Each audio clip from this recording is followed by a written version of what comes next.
I think it's much better and smarter to play it cool, to wait for the opportunities when they come, and to be patient. So a lot of young people, and I was guilty of this when I was young, are very impatient. They want to get to the top quickly. They want to start making a lot of money.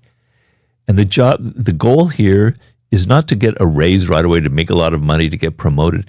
The job is to learn skills, to observe how people are, to observe the power game, and to master it early and slowly by observing what's going on around you and not being in a hurry to impress people.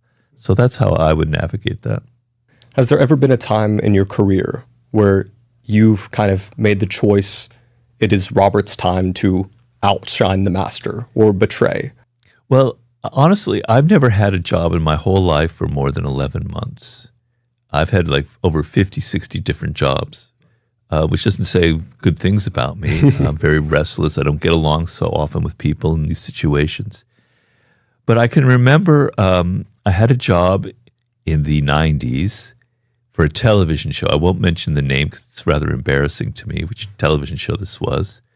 And I was a researcher on the show, which basically meant my job was to find stories that they would then go out and film. It was kind of like a reality television show, right?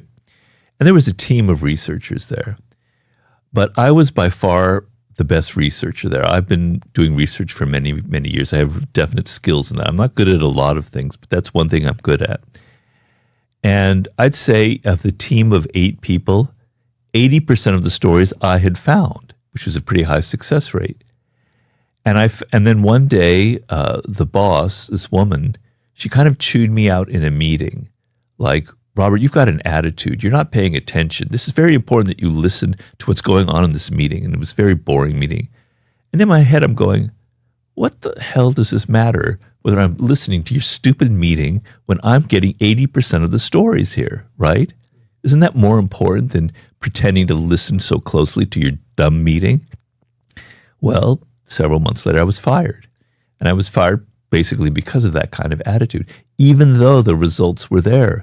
So I violated the very law that I'm telling you about right now. But at that time, I didn't care because I hated that job. So they fired me and I was fine with that. I went on to my next job. That's not a good attitude for a lot of people in this day and age. I wouldn't advocate that you feel that way. But sometimes you get this idea, you enter the work world kind of naive and you think that what matters is getting results, doing a good job. You know, if you're the one getting the results more than other people in the company, you should be promoted. That's a great thing. But it doesn't work that way. It's political.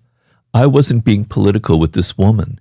I wasn't impressing her. I wasn't brown-nosing with her. I wasn't telling her how great she was, how wonderful her meetings were, right? I was just doing my job. And I got fired.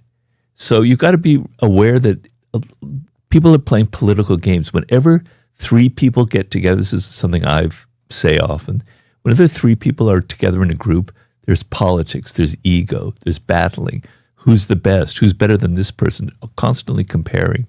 You have to be aware of that constantly and not be so naive. I guess I would think of instances like how could you have gone about that? Imagine you were doing 100% of the stories, you were doing all the work. Yeah. Would you just kind of naturally wait for someone to have promoted you? Well, no, it's a very good question. What I should have done was I should have not had the attitude. I should have done my job and listened in the meetings and played the political game and say, yes, Ms. Weinstock, her name, yes, you're great. I'm really grateful for this job. I would have been able to keep the job and I would have been promoted. But the problem was I hated the job. I hated the politic. I've hated it my whole life. So I probably unconsciously wanted to be fired. But if you're in a position like I was and you don't want to be fired, you do the job, you get the results, but you also play the political game, and then you're in a very secure position. So I was kind of stupid, I think. I want to ask about power dynamics. One that I might think you have an interesting take on is power dynamics within marriage. How much power should your wife or let's just say spouse have over you in marriage? Well, when you start playing power games in marriage, you're in trouble. Now, they're definitely always there. But the one thing People don't realize in a marriage, I've been married for, I'm not going to say how many years, but it's a lot of years, okay? And I know the ups and downs and the problems that occur and what causes tension and what leads to separations. You have to realize that in a dynamic where there's two people, it's a back and forth thing. It's interactive. So it's never one person's at fault. It's never one person is to blame. It's never one person has power and the other person doesn't have power. Oftentimes, the person who plays being subservient or inferior is actually the one in control of the whole dynamic. And the person who thinks they're the boss and thinks they're in control actually isn't. So it's very tricky, and it goes back and forth and back and forth. Okay? But the main thing in a relationship is you have to be aware that you bring an attitude that every time there's an argument, right, you assume that you're right and the other person is wrong. But you have to take a step back and understand that oftentimes you create the dynamic that makes the other person resentful, makes them angry, triggers their anger. You bring this attitude into the relationship that's actually causing the negative things that you think are originating from the other person.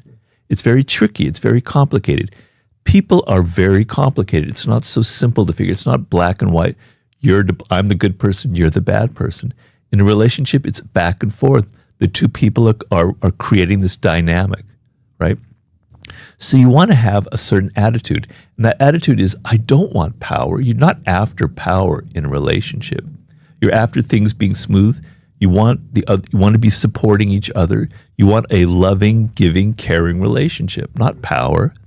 And if your attitude is, I need power, I need this person to be doing more of what I want, they're not doing what I want, you're creating a situation where you're going to make them rebellious and upset, and they're going to be giving you the kind of energy that's maybe going to feed more desires for power, and things are going to spiral out of control. So you want to have an attitude that's open, that's giving, that understands that oftentimes you're to blame for these things, and you want to be tolerant of the other person. It's not easy. I've had my own moments where I can't live up to that ideal. It's a skill that you develop. But in general, I tell people in life, don't go around thinking, even in a marriage or any situation, that it's always the other person's fault, that you're the victim of everybody, right? Everyone's after you. You're poor you. These people are being mean to you. You bring to any kind of relationship your own energy, and it creates a back and forth dynamic, and you're as much responsible for what happens as the other person is. Yeah, Robert, I'm not married, but I do notice in my relationship, and based on what a lot of the common sentiment online for young men is, like, the man should always be in charge, or should at the very least have, like, final say. Do you believe in that at all, or do you think it's always we're trying to maintain this balance of equals so no one feels any insecurity, no one feels any there's resentment? a difference between being equal and being the same. Let's understand that men and women are different, and the differences create the spark, create the tension that's actually makes it exciting, right? So if the man and the woman are just exactly the same, there's no sexual energy, there's nothing going on. So men and women are different. Let's put that aside. Let's agree on that. Biologically, we're different, and we have different needs. We have different emotions. We're just different, right? I mean, it's so clear. I don't understand why anybody argues with that. Okay. So, but when it comes to like power decisions, the idea that it's the man who has the final say, I mean, I know that there might be some women who are comfortable with that, like the whole trad wife type movement and things. But I don't think many women would be comfortable with that, right? Not in this day and age, not after all the stuff we've been through, not after all the abuse women have had to deal with from men for centuries, for millennia, right? So I don't think many women would be very comfortable with that kind of situation. Now, it might be good. It's good sometimes to be taken care of, to have other. I like it with my wife. I've got so many things I have to deal with. I sometimes say, you make the decision here. I'm tired of making the decision. You make it, and I'm happy to do that. But I don't have this feeling like you have to make the final decisions. I think having those kind of boundaries is very artificial and not very productive. right? And so I think when men feel the need to like assert themselves and be the one in control and have the final say, it comes from insecurity. It comes from a place of weakness. You're not secure about your own masculinity. You have to assert yourself. You have to prove that you're superior to the woman, right? And you need to adjust. You need to be aware of these kinds of things. You need to not feel so insecure. And you need to respect the other person, respect their boundaries, and not feel like you have to have the final say, the power in a dynamic. I think that's very deadly. I think it's going to lead to a very unfulfilling relationship. I think that's great advice. I know that's fairly controversial, and I think you handled it very well. Quick one. I've been doing this podcast for about a year now, and in that time, I've had some life-changing conversations with some of the most brilliant minds on the internet. Anytime I'm struggling with a problem or situation, I have the privilege of asking an expert in that exact area. For example, when I was struggling with burnout from making too much content, I was able to ask Alex Hormozi how he deals with this, and his answer was immensely valuable. My life has improved significantly finding people who listen to my problems and give me feedback on how to improve. I'm honestly grateful to have access to this type of advice, and I want you all to have the same access in your lives. And that's why we're sponsored by BetterHelp. They make it really easy to connect with a licensed therapist who specializes in exactly what you're struggling with. It's actually super convenient to talk to someone from anywhere, by phone, video, or just messaging. But if the therapist you're paired with isn't a good fit, you can swap anytime at no extra cost. BetterHelp has helped thousands of people take that first step. And if you want to check it out, go to betterhelp.com/JackNeil and get 10% off your first month. Human connection and feedback has been one of the key drivers of my success, but you don't have to hit rock bottom to reach out. Anyways, back to the podcast. On seduction, who's the greatest female seducer of all time? Well, there have been different seductresses throughout history. The originator, I say in the book, of the art of seduction would be Cleopatra. Now, some people say in history there's Helen of Troy, but we don't know if she was an actual person. But if you think about Cleopatra, as far as we know, she wasn't the most beautiful woman. They have this legend now that, you know, the most beautiful actresses play her in a movie. She's just so incredibly beautiful. But actually, we have some images from coins. It's the only images we have from her. And she had a bit of a nose, she had a bit of a beak, and she didn't look ravishingly beautiful. And in fact, the actual documents of the time never describe her that way. And yet, she managed to seduce Julius Caesar and make him go crazy and make him basically lose everything because of her. And then she seduced Mark Antony, his successor. And these were two very different men. Julius Caesar was kind of an intellectual. He was kind of an artist. He was very aesthetic. He loved the theater. And Mark Antony was very man's man kind of type, complete opposite. She had power over all these different men. So when you read the history and you read how she was able to create, she knew every man's weakness. She knew she was in a position, and this is why I say the art of seduction is invented by women. She was the queen of Egypt, but when the Romans came over, she was in a position of great weakness. They were going to take over Egypt, and they were going to run it as a colony. And she used her wiles, her seductive skills, to turn the dynamic around and essentially make Julius Caesar her slave and give Egypt a lot of power in the dynamic. And so she knew that Julius Caesar loved theater, loved grand things, loved spectacle. So she got one of her barges on the Nile River, this beautiful gold barge with just a spectacular, it's hard for us to imagine the spectacles they created in the ancient world with all these beautiful women fanning with palm leaves in all these incredible outfits. And she got Caesar onto this barge, and they did a trip on the River Nile, and it was what completely seduced him. She created theater and spectacle for this man that fed all of his weaknesses, and he was eating out of her hand. I would consider her the greatest seductress. Since then, there were many courtesans in the Renaissance Italy, in France, in the 19th century, the heyday of courtesans who were really brilliant. There was also, oddly enough, and I have talked about it in the book, this lesbian seductress named Natalie Barney, who is, I consider, the closest that a woman could be to a rake. And the number of her conquests, if you do it mathematical, would be incredibly high. And she had a very powerful seductive skills, but she kind of played more of the male role in the relationship. So, I mean, there are many I could go into, but I would say Cleopatra, and then maybe Marilyn Monroe was, but that's of a different order. Marilyn Monroe was more of seducing the public than of seducing an individual man. What's the difference between seducing the public and seducing an individual? The thing about Marilyn Monroe was she was a creation, right? So she grew up very poor. She was in an orphanage here in Los Angeles, right? And so she had a troubled childhood. And she realized when she was like 13 or 14, I think she wore to school a kind of a tight sweater. She was already pretty developed at that age. She noticed all the men looking at her. Boys, you know, she realized she had this power. She came from a bad background.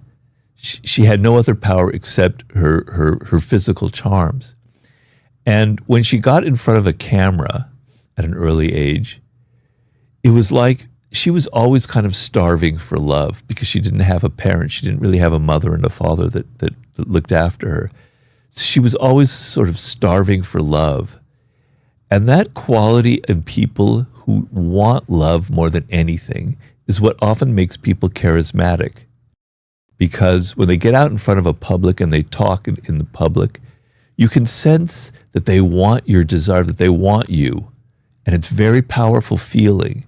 And it's not communicated through words, it's communicated non-verbally through how they look and how they appear. So when she got on camera, the people who were filming her would say she was making love to the camera. She wanted the public to love her, to adore her. So she was really great in those kind of seductions. But there's stories of her.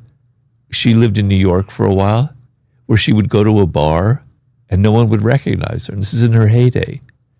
Because what we see on the screen was completely made up. It was all this makeup, it was everything. But when she went into a bar without any makeup, she didn't look any different, any special. It was a creation. She created this feminine icon of seduction that was totally a work of art.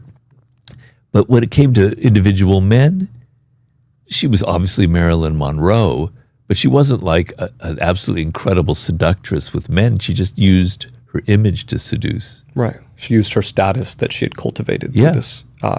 By that same token, you said Cleopatra is the greatest female seductress ever, and then Marilyn Monroe, the modern. Who's the greatest emperor of all time? Emperor? Yeah. Like male emperor? Napoleon, Caesar, Genghis Khan. Like, who do you think? In terms of what?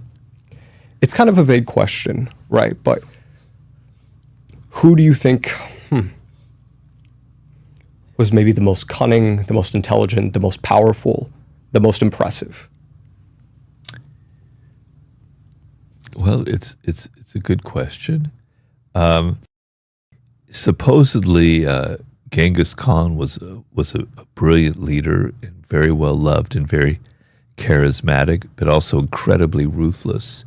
But we don't have a lot of impressions from the West of people who weren't Mongols could give us like an objective account of him. So it's a little bit difficult. Julius Caesar was a remarkable man, and he created, he made himself dictator of Rome. In the beginning, Rome was a republic, and he was part of a triumvirate, 3 people who ruled Rome, and then he basically crowned himself an emperor. But I'm very attracted to the image of Julius Caesar because, as you know, I wrote a book on warfare, and I'm very interested in strategy. He was a brilliant strategist, right? On the battlefield, he was amazing, incredible, very clever, very, very smart. He had the best strategies. You read about the Gallic Wars that he fought in Gaul and now France. Amazing. And then his conquest of Rome, when he defeated Pompey, is just one of the greatest, most inspiring stories ever. He was a great orator. He was very charismatic. He was loved by his soldiers. He was brave. But he had a weakness, and he had weaknesses, and Cleopatra kind of revealed that. Napoleon is similar to Caesar in that he was absolutely the greatest general, I think, that ever lived in battle, right? Absolutely creative, very, very brilliant. But he had a weakness for women as well, and Empress Josephine kind of tied him around her finger. And he had his flaws and his weaknesses.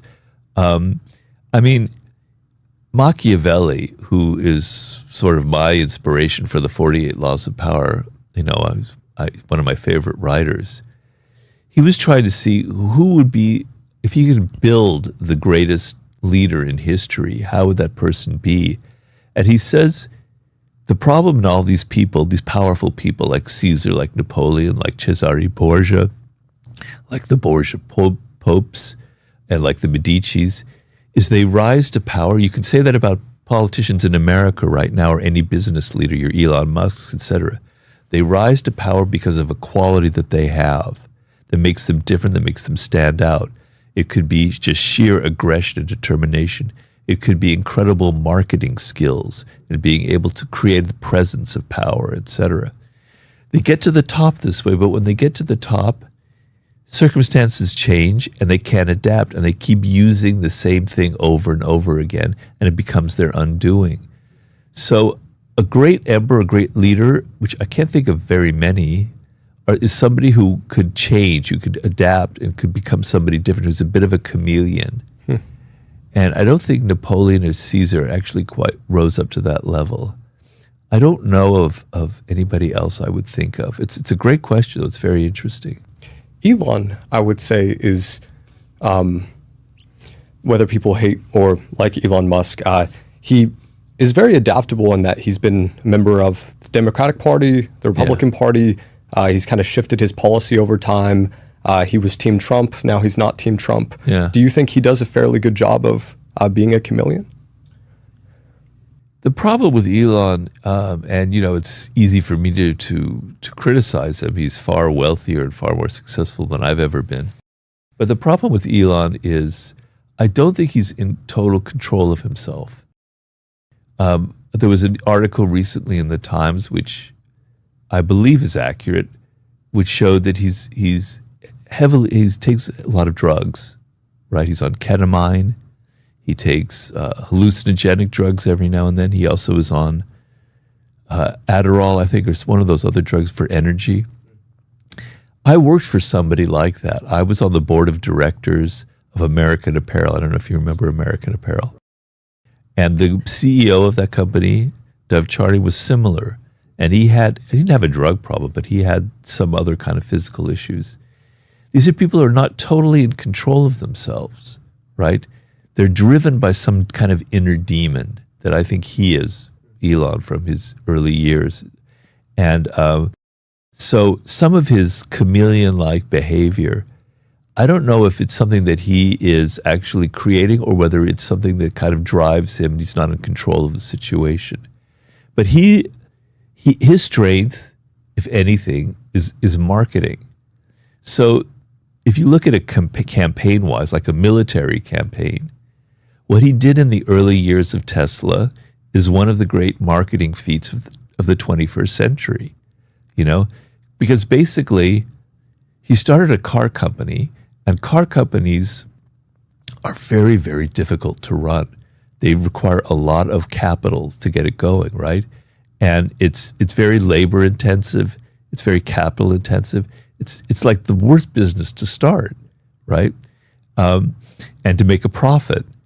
And what he did was he used social media to create constant interest in himself and what he was doing. And by that, he raised the stock price up because people, thought that Tesla was great. He created this myth. And because of the money that came in from the stock price, from people investing in it, he was able to actually create what he wanted to create. So he kind of built up this dynamic where the money would flow in based on nothing real, not based on quarterly reports, not based on actual profits, but based on the myth of Elon Musk, and it was incredibly successful. So that's his brilliance, but he's not good at politics. He's not good at other things, and so some of it, I just don't think he's in complete control of himself, and that's where I'd say his limits are. Well, I don't judge him for that. I mean, believe me, I took a lot of drugs when I was younger, so I'm not judging him. But when you get to a certain age and you're doing that, I think it creates patterns. It becomes a compulsion, and you're not really in control of things. Right. Seems like he's chasing dopamine. Exactly. He's just always used to doing these huge things. That's exactly what it is. That's a very good way of putting it, yeah. In the laws of human nature, you say we are masters at self-deception, and we often lie to ourselves. What lies do people tell themselves every day? Well, on the most elemental level, I try to tell people that you don't know who you are, okay? So you have to begin from this position of ignorance where you don't really know who you are. And if you begin from that position, then you can stop lying to yourself. But the thing to understand why you don't know who you are is you have all of these emotions that you feel, and we are an animal that's driven mostly by emotion. We think we're all intellectual, that we all think, and it's all our frontal cortex, our executive powers. But that's not it. We're driven by emotions that are much more powerful than our thinking. And you'll feel an emotion that comes from the body. It comes from hormones. It comes from electrical impulses, chemicals in your body that create a sensation that your mind then translates into an emotion: anger, love, jealousy, envy, depression, right? But you're not aware of where it actually originated from. You're attaching a word to it. You're attaching what you think it is, but you don't know where it came from, why you're feeling that way, why your body is responding that way. So you essentially don't understand your own emotions.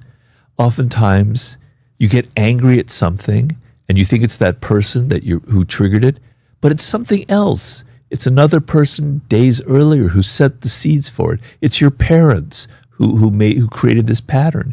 You don't know who you are. You are a mystery to yourself. And because you don't know who you are, your opinion of who you are is basically based on illusions, right? You're not aware. So for instance, in the laws of human nature, I have 18 chapters that are basically about a flaw in every human being: negative qualities, irrationality, narcissism, short-sightedness, envy, dark energy, grandiosity, aggression, you name it, right? You never admit that you have these qualities. It's always the other person. You don't say, gosh, I am a narcissist. I'm really self-absorbed. People very rarely ever do that. So you lie to yourself about, he or she's a narcissist. I care about other people. I'm very giving. I'm always interested in what they want. You're lying to yourself. Your first thought is about yourself and your own interests. And often your desire to please people and do what they want is to give yourself power. It's not out of love. It's not out of the desire to help other people. It's because you want something from them. You are self-absorbed. You are a narcissist. We are all self-absorbed. I am more than anyone. I can admit it. By admitting it, by saying, I can be very self-absorbed, you can now control it to some degree. You can understand that maybe it's not a good quality. Maybe if I understand that's happening, I can change the dynamic. I can become more empathetic. If you understand that you have an aggressive personality, well, then maybe you can start channeling it in ways that are more productive. But people go around in denial. They deny that they don't have any of these emotions. So that's one level of lying. I could go through 100 other levels of lying to yourself, but that's sort of where it starts from. It's interesting on the narcissism. I find that people who often say that others are such a narcissist is kind of admitting that they are self-interested enough to realize it, that they are narcissists themselves and identifying the other person. Well, the number one sign that someone's a narcissist is if they say, oh, no, I'm not a narcissist, which means they're separate, they're different from everybody else, which is a very narcissistic trait. The idea that you're always better than other people, you're superior, is a sure sign of narcissism. So by saying, oh, no, I'm not a narcissist, you're definitely unconsciously revealing the fact that you are a raging narcissist. What can you tell about a person by looking at their face? Can you tell that someone's a narcissist just by looking at them? That's a great question. And I've known many narcissists in my life. We all do, so I'm not special that way. And I noticed over the years that there is a kind of a facial quality to narcissists. It's hard to verbalize because it's more for me a feeling, but their eyes are kind of a giveaway. So narcissists often give the impression that they're interested in you. They like you. They're listening to you, which you think is kind of a contradiction. That doesn't sound like a narcissist. But it's not the kind of attention where they're really interested in you. They're trying to get something from you. They're trying to get you to like them so that they can now use you, right?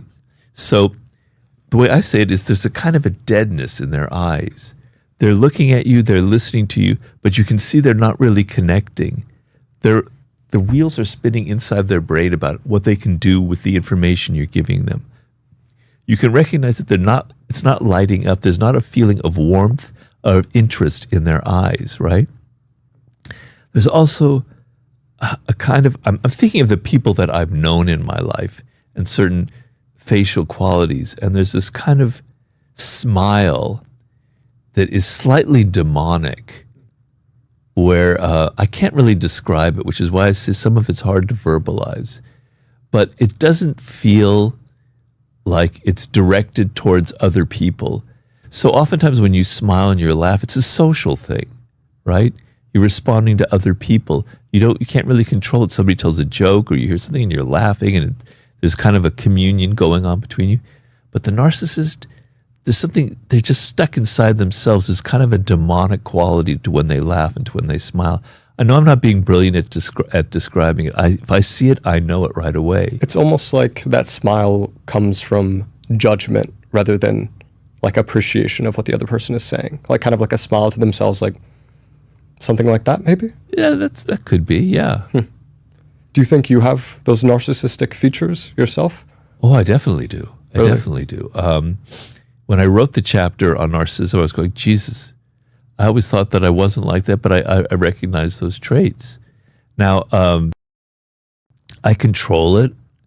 I was certainly more of a narcissist when I was younger, in my 20s.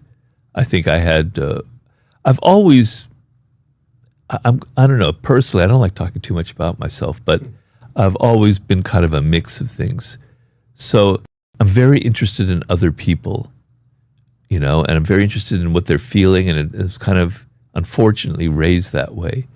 But at the same time, I want attention, and I want more. I want more love. I want more attention from people, and so I have a self-absorbed quality, and it's only by recognizing it that I can make something out of it that's not so, to me, self-destructive and handle it in a more rational manner. But definitely, that's the whole point of the laws of human nature and of what I say in podcasts.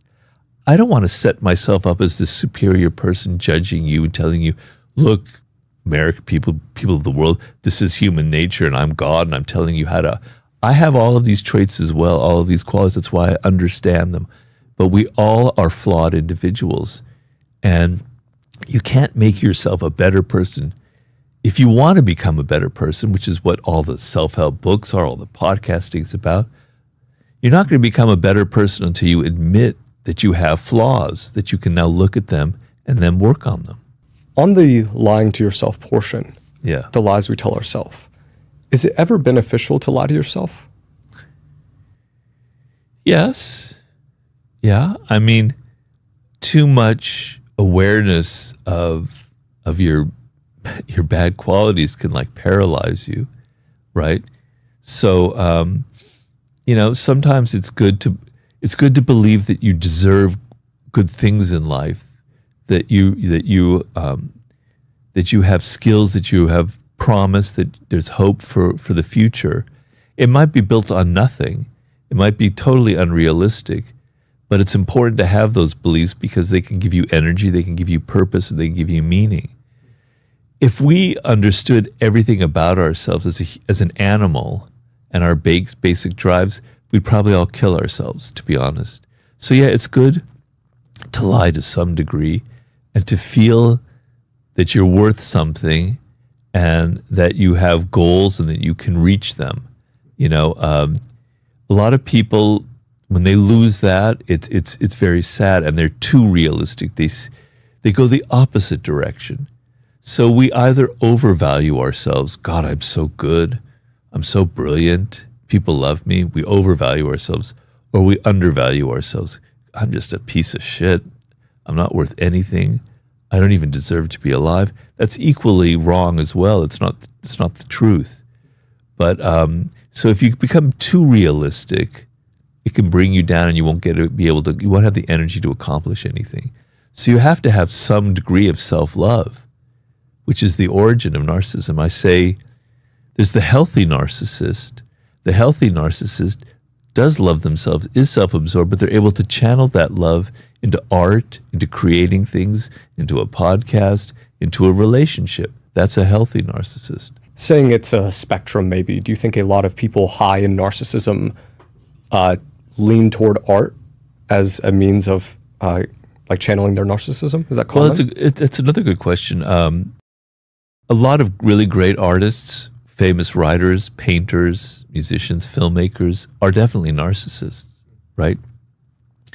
And you have to be to some extent, because you have to be inside your own head, inside your own images, your own dreams, your own visions, and you believe in them strong enough. The world is a tough, mean place. People want to bring you down constantly. It's not easy to create a film or a book or anything like that, because people are so damn critical, right? They want to bring you down. And so you have to have a lot of self-belief in this world to get ahead. You have to really be able to shut out all the crap people throw at you. My wife right now, she's a filmmaker. She's directing a film in Europe. She's dealing with all that stuff. And it's just so 48 laws of power, and I really feel terrible about it. But particularly in the film industry, which I know pretty well, people are awful. To create your vision of a film, you have to be very tough. You have to be narcissistic.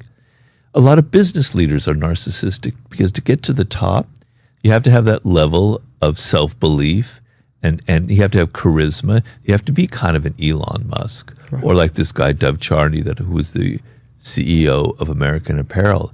So a lot of high-functioning, high-level people are narcissists. Some of them can control it, and they channel it into something productive, like a good business, like a work of art. Others are brought down by it because it's like a demon inside themselves, and it takes them over, and they can't control it in any way. It's been interesting doing this podcast because I've at least recognized at certain levels of success, like it leans more toward more confidence, more narcissism, and then once you get to that higher echelon, it goes right back down to humility, because I'm trying to think of a good example of someone, but this is you talking about yourself? Just interviewing guests. Like the more successful people have been, they've often had more humble characteristics, because someone told me this once. They're like, if you meet Dwayne "Rock" Johnson and he says, wow, that's a really ugly shirt, like you're going to take that pretty hard, because it's like, oh, this person is so high status, so he can only be nice. This is something I've noticed. Robert, is it ever truly possible to know a person? Well, it's a matter of degree, and it's a matter of what you just said, humility. So you can never know completely another person, right? You're trapped in your own body. You're trapped in your own mind. So you don't know the thoughts of the other person. You're often not aware of what they really think about you, right? So to think that you know someone is very dangerous, because it's based on your own projections, on your own preconceptions, based on your own childhood, your parents, etc. So it's very dangerous to think that you know someone, that you have pigeonholed them, because people are complex. They're changing. They're never the same. You think someone is outgoing, but then they have introspective traits. You think somebody is mean, but that they also can be very kind at the same time. People are complicated. You can't fit them into these categories. Everybody's an individual. Everybody's different. They have their own backgrounds, they came from different social classes, different ethnicities. It's arrogant to think that you ever know anybody. So you have to begin from this position, almost like Socrates, of complete ignorance. I don't really know them. And then you kind of can start to maybe understand to a better degree who they are. Now, I can't understand, or I can't be inside like my wife's skin. I don't know what she's thinking. But I can know what she's feeling. And it's a different thing because we're intuitive. We can pick up the moods of other people. But we don't usually, it's a skill that you develop, but you sense that someone is upset or someone's excited. And there's cues and you can feel it in their body language. And so you know in that moment when you said something, it upset them. And then you can analyze what happened. So I said something and I picked up upset body language. What is it that I said? Did I trigger an insecurity? Did I make her feel like she did something wrong? What is it? Then from that knowledge, you can begin to maybe understand her insecurities, her weaknesses, what her world is like. But the most important thing I like to say on that score is when you go to see a movie, you're interested in the character because you don't know them, they're a stranger, and slowly things are revealed about who they are, and it's exciting. They're evil, they're good, they're a mix of these things. That's what makes you want to watch the movies, the characters involved, right? But we have a hard time translating that into real life. And I want people to think of the people they interact with as characters in a movie. They are strange, they are weird, they have their own fantasies, their own dreams, their own childhood traumas, their own childhood joys, right? And just as you get inside the character in a film, you want to get inside the skin of other people and understand what makes them tick and what their world is like. And it's infinitely interesting because people, as I said, are weird. They're strangers. They're like alien creatures. And it should be exciting to try and understand more and more about them. But never, ever have the belief that you're going to know people completely. They're always going to surprise you. They're always going to elude you. There's an element of mystery you can never get behind. Is that a common mistake people make in relationships, revealing too much about themselves too quickly and becoming boring, let's say? That is definitely a problem. I mean, in The Art of Seduction, I have a chapter, the last chapter, the 24th, so they have strategies of seduction in the second half of the book, and they kind of slightly go in sequence, leading to the end, to the culmination of your seduction. Then there's a chapter, the after effects, after you seduce someone. And the idea is, even in a relationship of a year, 5 years, 10 years, 20 years, you have to keep some level of seduction going. It's not the same level as when you're first dating because that would be exhausting, right? But you have to keep a sense that you're not taking the other person for granted, that they're not so familiar to you that you just stop trying. You don't dress nicely anymore. You don't take them to nice restaurants. You don't try and do things that are surprising. You have to keep an element of mystery and surprise in any relationship to keep it going. And if people become too familiar, if you become too familiar to them and you just fall into these patterns, then all of that mystery and spark is gone. So the key in a relationship is to have moments where you surprise the other person. You've been with them for 10 years and suddenly you take them to a restaurant or on a trip that they had no idea you were thinking of, or you say something that's completely surprising. It doesn't have to be something expensive. It can just be an action or a behavior that they've never seen before in you. And it's not fake, it's real, but you have to realize that the feeling for the man or the woman that you are being taken for granted, that they know you, they know everything about you, is deadly. It destroys the sexual tension between you, destroys everything else. In today's world, a big controversy among relationships is checking your partner's phone, like seeing what they're doing behind your back. Yeah. Do you think you should check your boyfriend or girlfriend's phone? No. I mean, I suppose there could be a justification if you are pretty damn certain they're cheating on you, or if they're like a criminal doing harmful behavior. Maybe. But you should really respect other people's privacy, and the idea that you're going to cross that boundary, I think, reveals something very bad about you.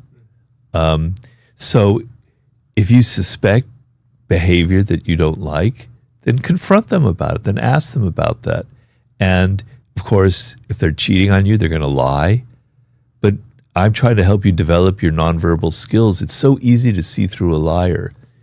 You know, traditionally women have this more problem with men, but that's changing, where they feel, their gut tells them that there's something wrong with this man. He's lying, he's cheating on me, he's no good. But their heart, they want to be loved, they want to be in the relationship, so they don't trust their gut, that first impression, and they get into the relationship, and then it gets really nasty and ugly. I want you to trust your gut about people.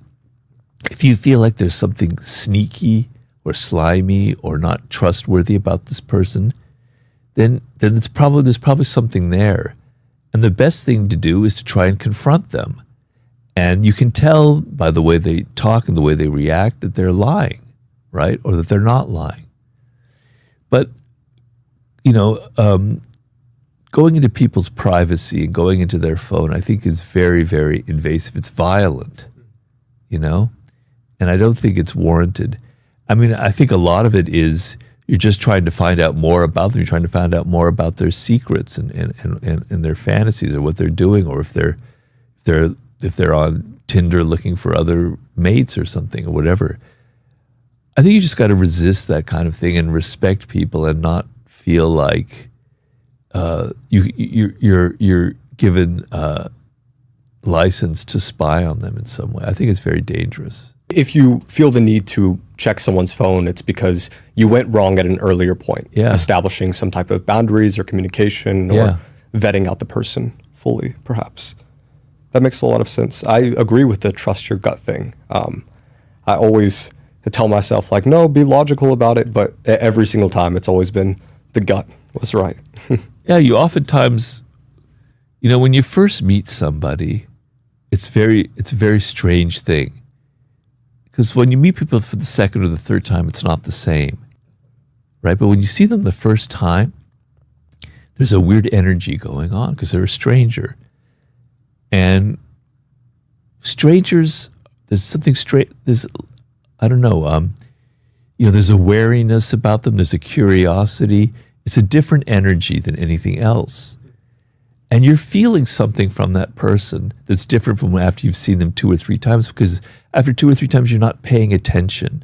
You've assumed, this is what they're like, I know who they are. That first time, you don't know that. And those gut feelings are much stronger. You're picking up vibes about them. Something is a little bit off about this person, right? Something about that narcissist, those eyes I was talking about. You pick that up, whereas the 3rd or 4th time, you're not sensitive to it anymore. So yes, you've gone wrong. You weren't paying attention earlier on, and now you're involved with someone who's up to no good. I really love the quote that's the first time you meet someone, they reveal who they are. Because say you and I developed a close friendship. This is our first time meeting. And say I made one joke while we hung out with each other. And you laughed at it really hard. Then I made another joke. Then I just kind of become the jokester in Robert's life. But I might not be like that to other people. So we shift our behaviors the more we hang out with a person and stray further and further away from ourselves. Have you noticed this is the case? Yeah, very much so. I mean, this is part of the element of you don't know people that you're around. You don't know yourself, but as well. And what I mean by that is when you're around your boss, you have a different manner. You speak differently, your voice is different, your body language is different, the way you walk is different. And then with you when you're with your spouse or your children or a colleague who's you're equal with. You're completely different, right? What does that mean? What was going on here? Who's the real you? Is it how you behave with your boss when you're all a little bit tense and your voice is a little more hesitant? Or is it the real you when you're with your friend joking around? Or is it the real you when you're talking to your wife or your husband? You're a chameleon, you're an actor. You're constantly wearing a mask and changing how you behave depending on the level of power, the social status, the level of how well you know the other person. You're constantly shifting who you are, right? So if other people are doing that, you don't know who they are. So for me to assume that you're just this jokester type and that's who I've pegged you at, but you're completely different when you're with other people, you know? I remember I had this boss. I was working at a magazine in New York in the 80s, a pretty well-known magazine. And this boss, he was really nice to me. I thought, what a nice guy. This guy's really nice, you know, very unusual. Very down to earth. But then I would hear stories about what an asshole he was to the people behind closed doors, the people who worked for him, the people who worked directly under him. But he hid it from everybody else, but only like 3 or 4 people saw what a true asshole he was. So people are deceptive that way. They're trying to present to you a front that will make you impress you, but they'll have a different front with somebody else. So just never think that you really actually know a person because they're presenting something that they want you to believe is the reality. Robert, what do you believe is the ugliest human emotion? And what emotion makes you do the most evil? Or what makes people do the most evil when they feel that specific emotion? Well, it's hard to there's no algorithm that can determine what's more evil in these situations. So it's subjective. But one of the ugliest emotions is envy, simply because people don't recognize it.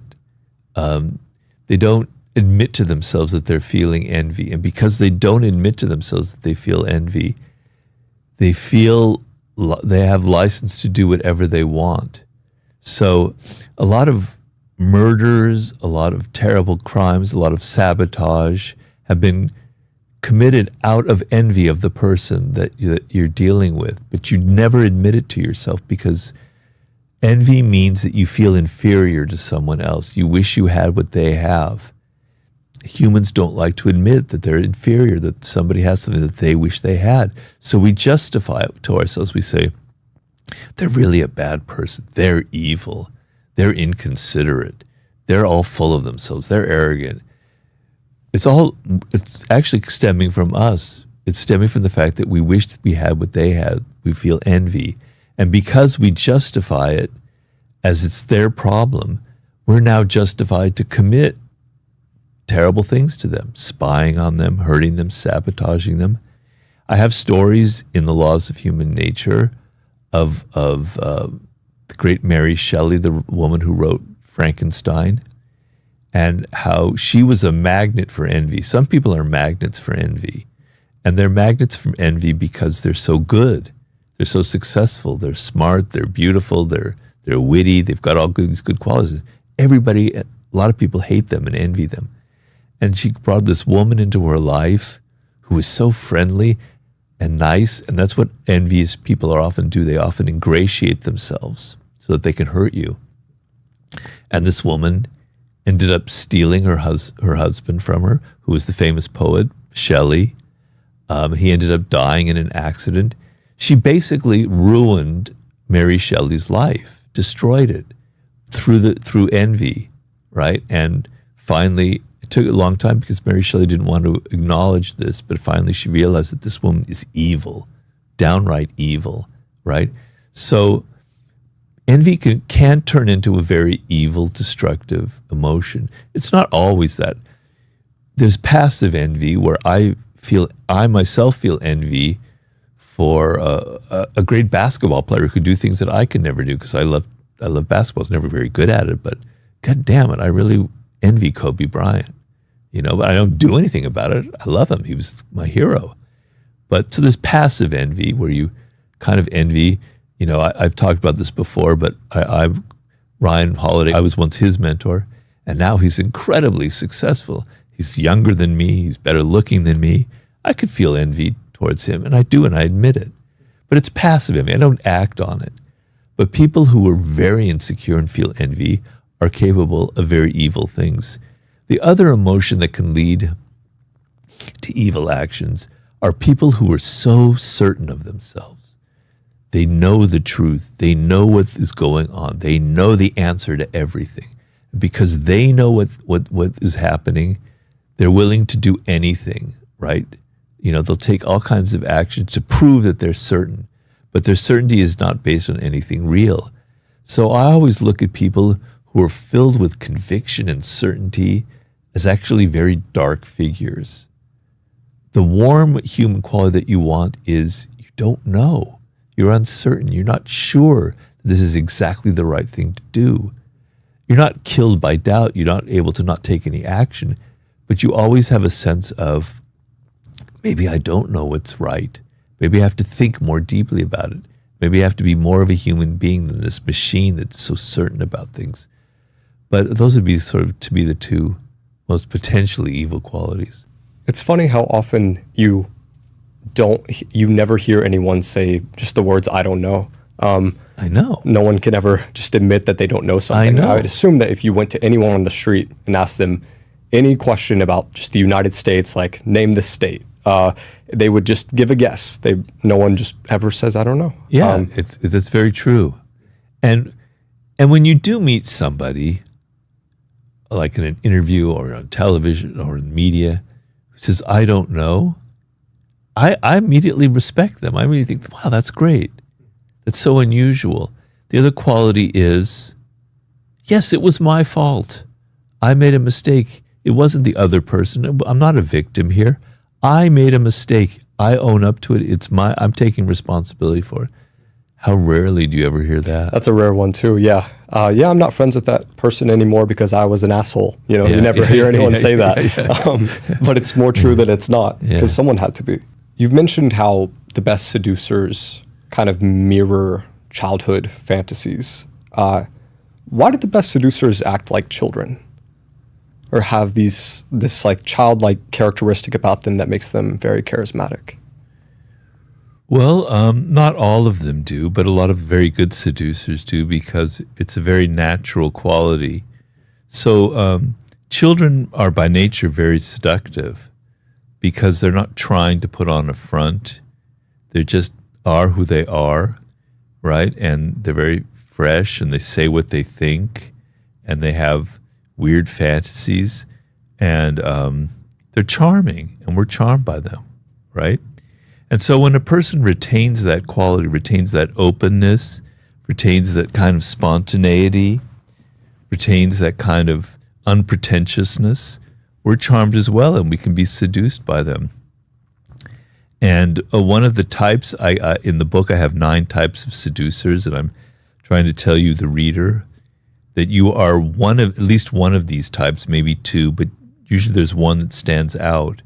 And one of the types is the natural, which is the person who's retained their childlike qualities. This makes sense. But in all of them,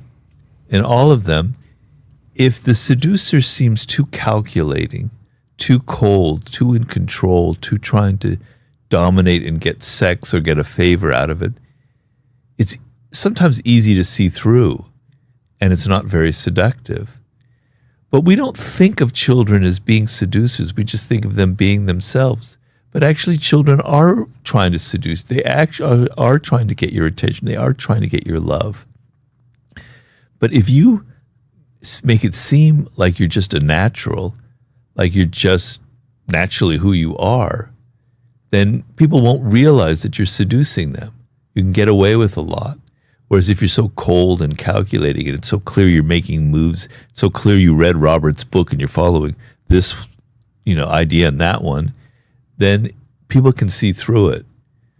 I remember in the early 2000s, the whole pickup artist thing was sort of taking off.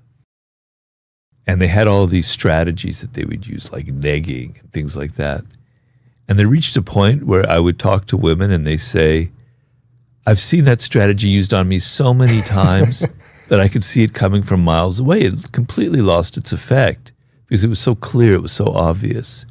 So the whole game of seduction is to make it seem like you're not seducing.